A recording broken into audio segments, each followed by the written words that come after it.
حضرت انس بن مالک حدیث کے راوی، میری طرف دیکھیے گا، حضرت انس بن مالک حدیث کے راوی ہیں، توجہ کرنا۔ کہتے ہیں ایک بی بی حضور کے پاس آئی، اپنا علاقہ چھوڑ آئی، آ کے کھڑی ہوئی تو اس نے کہا حضور میں خاندان بھی چھوڑ آئی ہوں، سسرال بھی، میکا بھی، ننیال بھی، ددیال بھی، میں ہر ایک کو چھوڑ آئی ہوں، میں جائیداد والی تھی وہ بھی چھوڑ آئی ہوں، مال دولت بھی چھوڑ، ایک میرا بیٹا تھا جوان وہ میں ساتھ لائی ہوں۔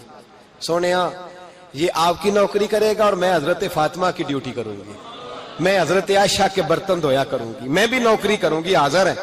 فرماتے ہیں رسول پاک نے بچہ اصحاب صفہ میں رکھ لیا، اصحاب صفہ میں، اور بی بی کو نبی پاک صلی اللہ علیہ وسلم نے عورتوں کے ساتھ متعین کیا۔ حضرت انس کہتے ہیں وہ نوجوان بڑا پیارا، بڑا میٹھا، بڑا دھیما، بڑا وفاشار، وہ سبق اچھی طرح یاد کرتا، وہ نماز دلچسپی سے پڑھتا، وہ حضور کی باتوں کو غور سے سنتا، وہ رسیلا، وہ سنجیدہ، وہ کم گو، وہ میٹھا، وہ پیارا۔ کہتے ہیں بڑی دلکشا طبیعت، اس کی مقناطیسی سی شخصیت، طبیعت کھنچی چلی جائے اس کی طرف، بڑا حسین و جمیل وہ نوجوان۔ اس ماں بیٹے کے تذکرے ہونے لگے کہ بڑی جائیدادیں چھوڑ کے آئے، بڑے مال والے، انہوں نے بڑی قربانی دی ہے، ہر رشتہ ناتا توڑ کے رب رسول سے یارانہ لگایا ہے، اللہ بڑا بے نیاز ہے۔ وہ بچہ بیمار ہو گیا، شدید علیل ہوا۔ حضرت انس بن مالک فرماتے ہیں ہم قریب جا کے بیٹھے تیمارداری کرنے تو اتنا علیل ہوا، اتنا علیل ہوا کہ اس کا وجود کانپنے لگا۔ کہتے ہیں کچھ ہی دیر گزری تو اس نے کلمہ پڑھا، روح پرواز کر گئی، روح پرواز کر گئی، سننا روح پرواز کر گئی۔ کہتے ہیں نبی پاک صلی اللہ علیہ وسلم کو بلایا، حضور آئے تو آنکھوں میں آنسو۔ نبی پاک صلی اللہ علیہ وسلم نے سر پہ ہاتھ پھیرا اور پہلے حضور نے جملے ارشاد فرمایا تم غسل دو، کفن دو، میں خود اس کا جنازہ پڑھاؤں گا۔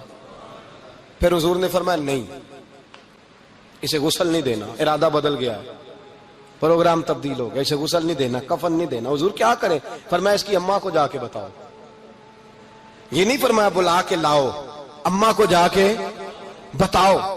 حضرت انس کہتے ہیں میں نے کوئی نرالا سے رنگ دیکھا، کوئی منفرد سا انداز دیکھا، ہمیں بھیج دیا اماں کو بلاؤ، اور خود نبی پاک اس کمرے سے نکل گئے اور حضور کے آنسو بھی یکدم خشک ہو گئے، مزاج بدل گیا، پریشانی بدل، اماں کو بلاؤ اس کی۔ پتہ نہیں ارادہ ہے محبوب کیا ہے، ارادہ ہے خدا کیا ہے۔ کہتے اس کی اماں کو جا کے خبر دی تو ماں کو تو بس کوئی اتنا بتا دے کہ بیٹا سائیکل سے گر گیا ہے، سائیکل سے گر گیا ہے۔ اماں ساری رات سوتی نہیں۔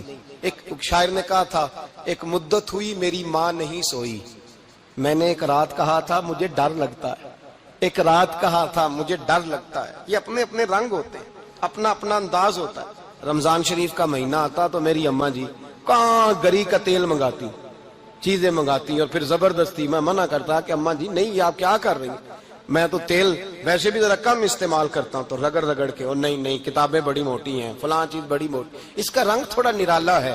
اور یہ جو ماں کا رنگ ہے نا، اس جیسا رنگ دوسرا ملتا بھی کوئی نہیں دنیا میں۔ یہ اپنی مثال آپ ہی ہے۔ اماں کو کہا تیرا بیٹا، اماں ذرا دوڑی، گری، پھر اٹھی، پھر گری، پھر اٹھی، پھر گری، روتی ہوئی آئی۔ کہتے ہیں پیچھے وہ روئی، لیکن جب بیٹے کی میت کے قریب آئی تو اب نہیں روئی۔ کہتے ہیں ہمارے چہروں پہ نظر دے ڈالی اور کہنے لگی تمہارا کلاس فیلو فوت ہو گیا ہے، واقعی چلا گیا ہے؟ کہاں پردہ کر واقعی؟ کہاں؟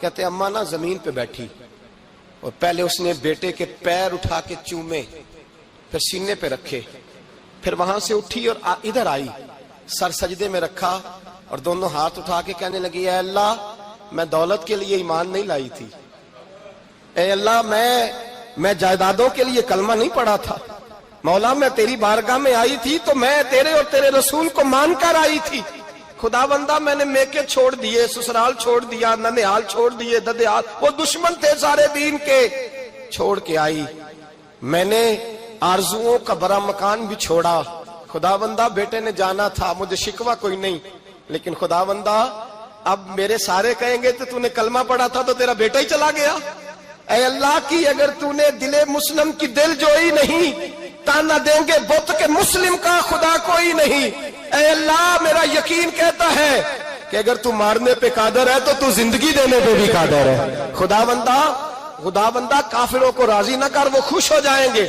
وہ مجھ پہ تانے کسیں گے، پھپتیاں کسیں گے، اے عرش کے مالک